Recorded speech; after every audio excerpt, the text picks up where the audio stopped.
Hello everyone. No show intro music or jokes this episode. I just want to have a conversation with you.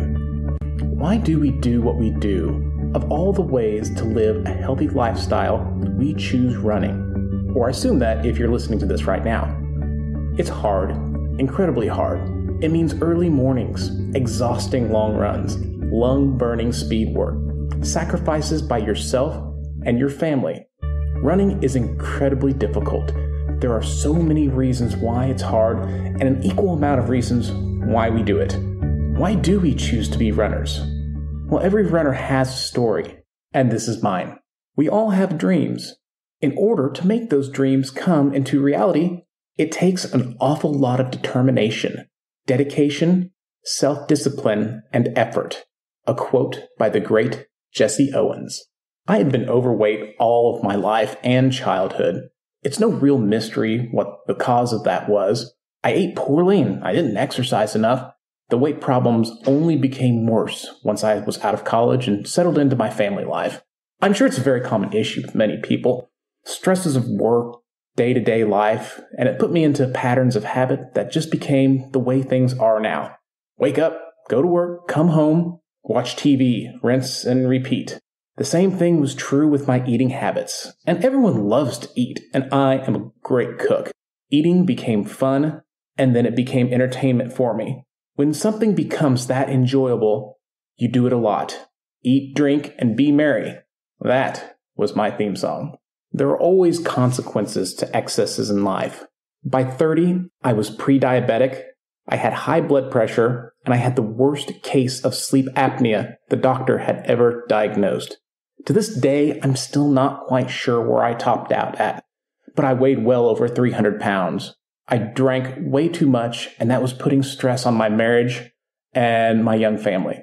With health issues stacking up and terrible lifestyle choices, I knew I had to make a change. At one point, I was so convinced that at the rate I was going, I only had 10 years left. And looking back at the old me, I think I was absolutely right. The challenge to better myself was daunting. And I thought, where do I even start? I was afraid. I'm not saying I was depressed, but I certainly wasn't very happy with myself. I finally just said, you don't have to live your life like this. And that is so true. Just like the patterns of poor habit developed over many years of my life, I accepted that I was going to have to improve myself over the long term, no matter how long it took. I was going to reverse those patterns. I knew it was going to take a long time. Just like one cheeseburger didn't make me fat, one salad was not going to make me skinny. So I'm going to talk about my church in our conversation because it's a really important part of the story. Now, I'm not going to be preachy, but I am a spiritual person, and my faith is an important part of my life.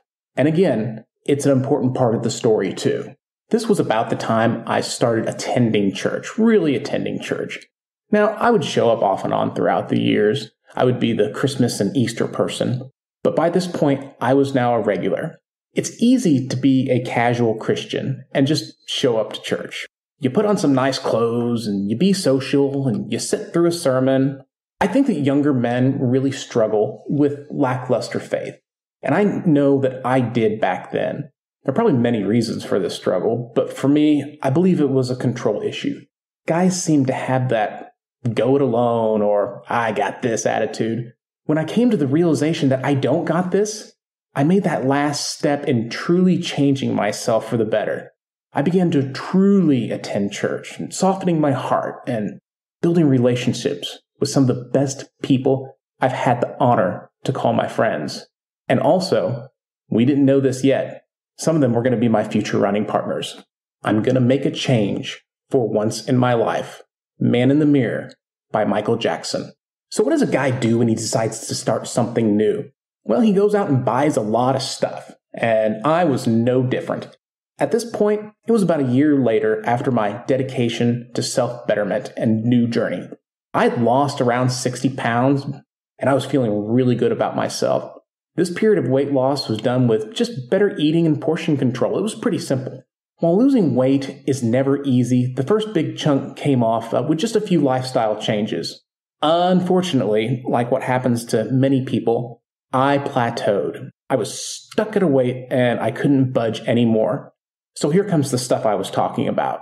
Since my diet alone wasn't cutting it, I was going to start exercising. So I purchased a mountain bike to do some trail riding, and then I began my on-again, off-again relationship with the treadmill. So I had the brilliant idea to run a 5K. I'd get a medal, a sweet shirt, and an awesome Facebook post showing all my friends how amazing I am. But how do you even run a 5K? I had no idea. So I asked the question on Facebook. And not knowing at the time, I was given some very outstanding advice by a runner friend of mine. He gave me 3 pieces of advice. Number 1, download the app Couch to 5K, and this is going to guide me through my training. 2, sign up for the race right now. Knowing that I've spent the money and I've committed to myself, it's going to keep me on task. And then number 3, tell everyone. Let others know about your big goal to motivate you and keep you accountable. Pretty simple. So I followed the first 2 by signing up for the Joplin Memorial 5K. I have to say I had some really sweaty palms whenever I entered the credit card number and clicked sign up. This was new ground for me for sure. Secondly, I downloaded the app on my phone so I could get to work. I did not do number 3. I kept the goal to myself. Not only that, I hid in the basement with the treadmill. And why? Because I was afraid. Quote, what seems hard now will one day be your warm-up. Unknown. I had never run in my entire life. I never played sports, except maybe some soccer whenever I was 7 years old or 8 years old, but I'd never run since then. But I always admired those that did. It was something that seemed so hard, but deep down, I really, really wanted to do it. I think that I had some sort of untapped desire within. And I was not disappointed. It was very hard, and it just didn't seem to get any easier. My go-it-alone mentality was not helping me along either. But I struggled through the runs, counting down seconds on the timer so I could immediately shut down the treadmill and collapse on the couch. I had no energy for cooldowns. Andy, you got this. No, Andy, you don't got this. For 8 weeks of the 9-week program, I gutted out progressively longer runs. I made it through the longest run of 20 minutes without even stopping. It was so slow. It was ugly. And I must have sounded like an angry gorilla whenever I was doing it, but I did it. And then I quit on week 8 of 9. I was afraid. By this point, I was sore and I was tired. And I asked myself, Andy, what are you doing? And I think that's something that's common among new runners and people in general, is this nasty habit of comparing yourself to others. In my mind, I had this grossly inaccurate vision of what a runner really was and what they should look like. I had this vision of super fit athletes taking off from the start line and leaving me in a cloud of dust. I was afraid I was going to make a fool out of myself. I would be the last person across the finish line and that I didn't belong there. And so I just quit. I chickened out with 1 week to go. I failed. I failed myself. And that's because I was too stubborn to ask for help and too scared to share my goal with the world. What did it matter anyway? No one knew that I was trying. And so began the off-again relationship with my treadmill. To this day, I still have this vision in my mind of a dusty size 2X 2012 JMR 5K shirt sitting on a shelf somewhere. It would have been my first race shirt, and a packet with my name on it that was never picked up. Pressure cooker bombs and sinus infections. Almost a year later, I'd continued to lose a little bit of weight. I was making good use of my mountain bike and really having a good time riding the trails, but not a lot of weight, but just enough to keep me positive. But beginning in the spring of 2013, a series of events changed the course of my life forever. The first event had a major impact on me, just as it did for many Americans and people around the world.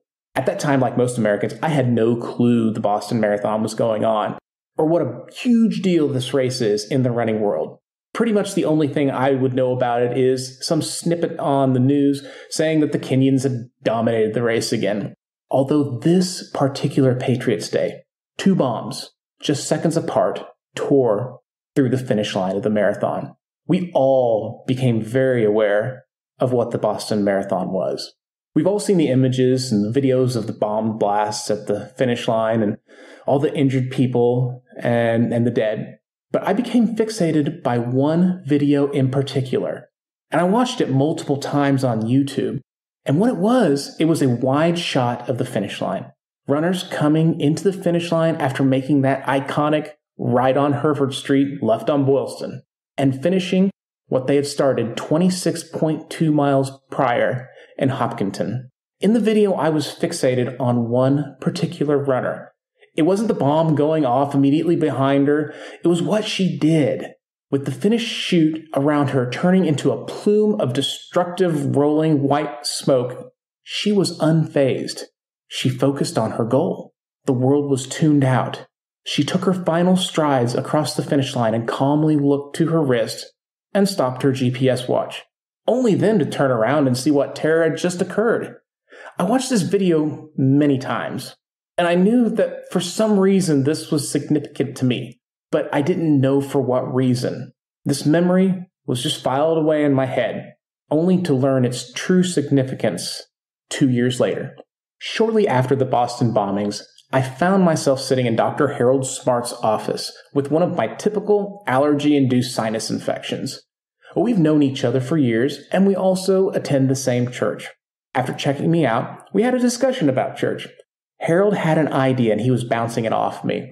I had no idea that he was a runner, and not only that, he was a marathoner. His idea was simple, but had a profound basis behind it. He wanted to start a running group at the church. Well, that sounds simple enough to me.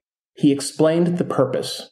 We as Christians in the United States have it very easy, and probably a little too easy. We get to practice our faith freely and safely. All the while, Christians around the world are persecuted, have to hide their faith, or are also killed for theirs and our beliefs. As I was sitting there listening, I couldn't help but think the hardest part about going to church for me was what outfit I was going to wear. What he was proposing hit me like a ton of bricks. Harold continued saying that he wanted to introduce some struggle within the participants, but struggle as a team towards a goal race. Then what I knew was coming finally came. He asked me to join. Well, I was certainly thinking about my failed 5K attempt the year before, but if he fixed my sinus infection, well, I was going to agree to just about anything he said. The group wasn't going to start until January of the next year. I had some time to get in a little bit better shape, and I really needed to because I was still very overweight. The goal race was once again the Joplin Memorial Run. The thought of a little personal redemption did feel nice. So I continued to ride my bike, and I rekindled my old relationship with the treadmill, just a little power walking from time to time. The time was growing near, and reminders of the start of the run group were being announced after the services. Harold asked me if I still intended to join the group, and I told him yes, I was going to run the 5K. That's where newbies start, right? He told me that I was running the half marathon. The whole group was training to run the half marathon. I wanted to quit before I even started.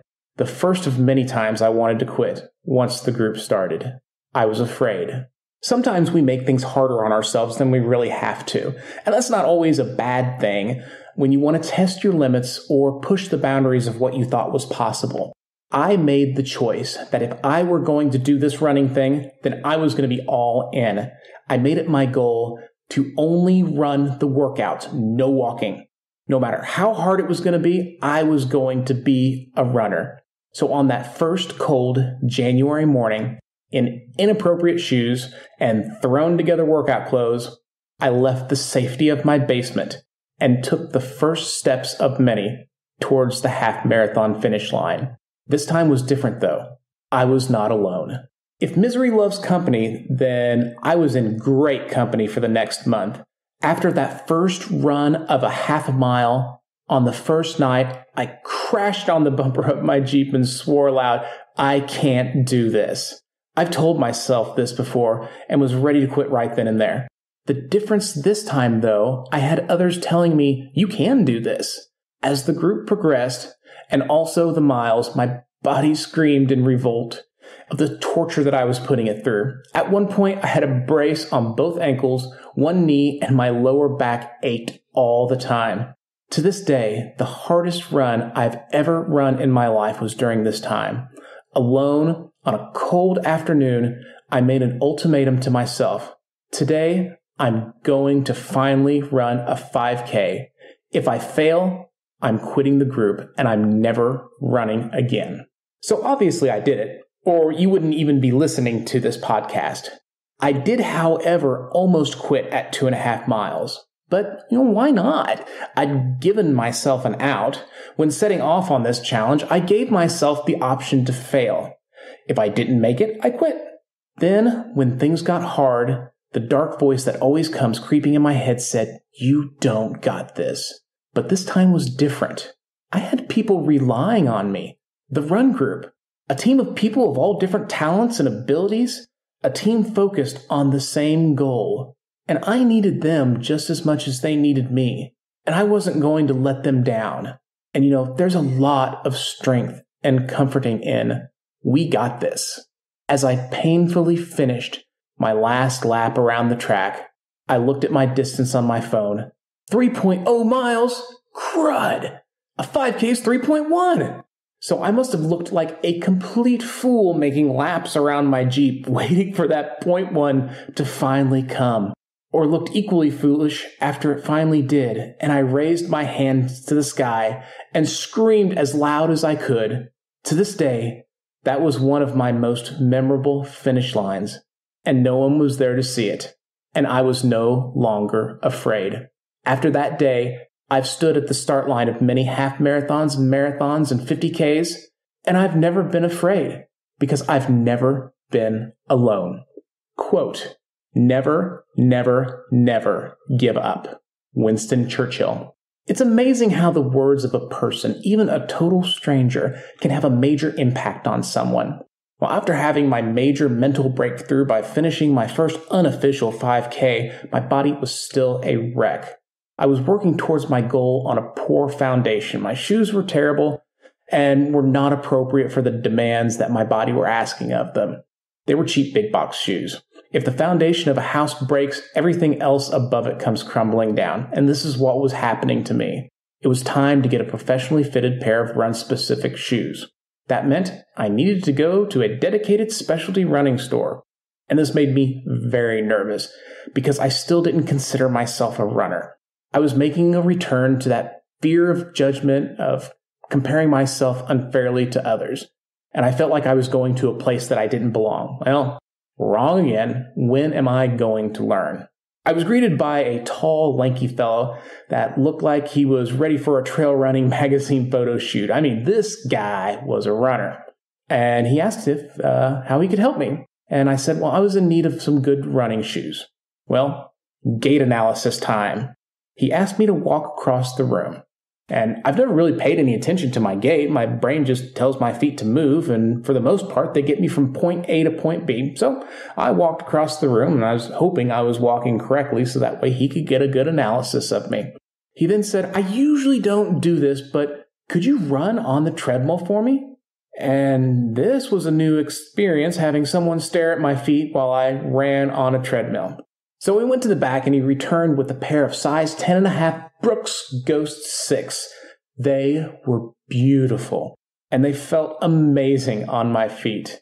I mean, these shoes made all the difference in the world, and I still have them out in the garage. I mean, they're dirty, and the soles are falling off them, but I'm never going to get rid of these shoes. They were my first pair of real running shoes.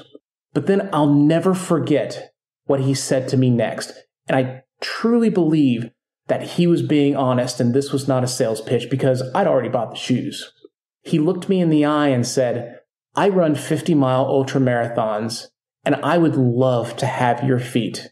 Your foot strike and your stride are perfect. Never give up. Quote, I've got to admit it's getting better.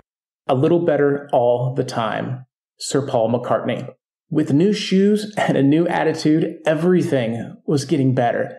The runs were still challenging, but becoming fun. And imagine that, running fun?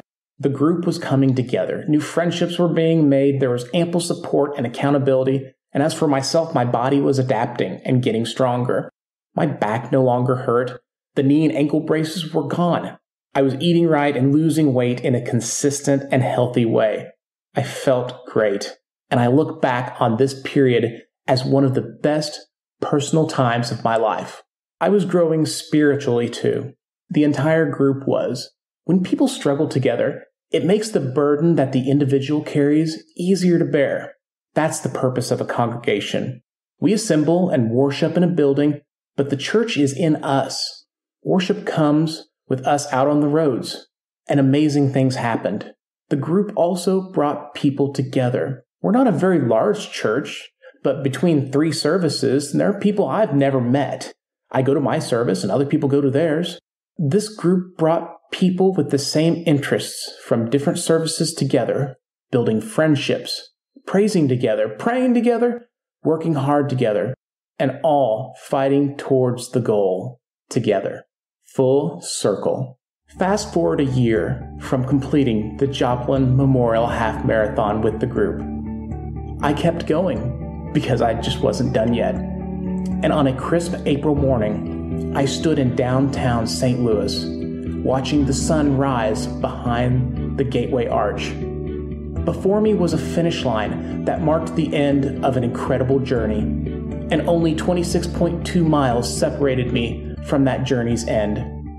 Just like the first day of the running group over a year ago. Harold was there with me, and I was scared that first day, but I wasn't now. And as we towed the line together at the Go St. Louis Marathon, I was not afraid. I was confident, prepared, and I was not alone. At this point, I'd lost 120 pounds since the beginning of my journey. My blood sugar was under control, and I no longer suffered from sleep apnea. I was reborn. To that point in my life, the marathon was the hardest thing I'd ever done. By mile 22, the nausea was so bad that I could no longer drink water when I really desperately needed to.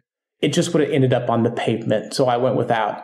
My hamstrings and quads were taking turn cramping while we pressed through the final miles, but we kept running. I can honestly say the last hour of the marathon is a pretty dark place. But just when things were at their worst, Harold told me what he does when things get really hard. He said he sings praise songs. Together those last miles, that's what we did. The same songs that we hear every Sunday morning lifted us through the worst of the race. We probably looked pretty silly running and singing like that, but I didn't care. I was probably only just mumbling incoherently. Crossing a marathon finish line is an emotional thing, or any distance for that matter, that's at the edge of your ability. But that can go for any finish line that's a major event in your life. Graduations, marriage, the birth of a child are pivotal moments in our lives, and they are all finish lines. All these milestones shape us as people and make us who we are, and ultimately lead to the next finish line. Running is life reincarnated as a sport, and the lessons learned from lacing up a pair of shoes are equally applicable in all of our daily lives in so many ways. You can't succeed unless you take that first step. You can't grow unless you do the hard work. Finally, you'll never really know who you are unless you battle to cross a finish line or two. As I crossed mine that day, I had a flurry of thoughts and emotions. But one thought took center stage. I thought about that runner crossing the finish line of the Boston Marathon. I had finally figured out why that scene was so important to me. Amid the chaos of everything around her, she kept going, never stopped, finished what she had started. She was disciplined. This was what I needed so badly in my life whenever I first watched that video. I just didn't know it yet. But that's what I had become. I had become a disciplined person. And in that discipline, I eventually became a better husband, father, and friend. Closer to the person that I always wanted to be. The last few hundred yards through the finishing chute, the world became silent. I heard no cheers. I heard no announcer or music playing, just silence. This was my finish line. I was focused on my goal, and the world was tuned out. I took my final strides across the finish line, and then I calmly looked down at my wrist and stopped my GPS watch. My friends and I have got this. Thanks for listening to my story.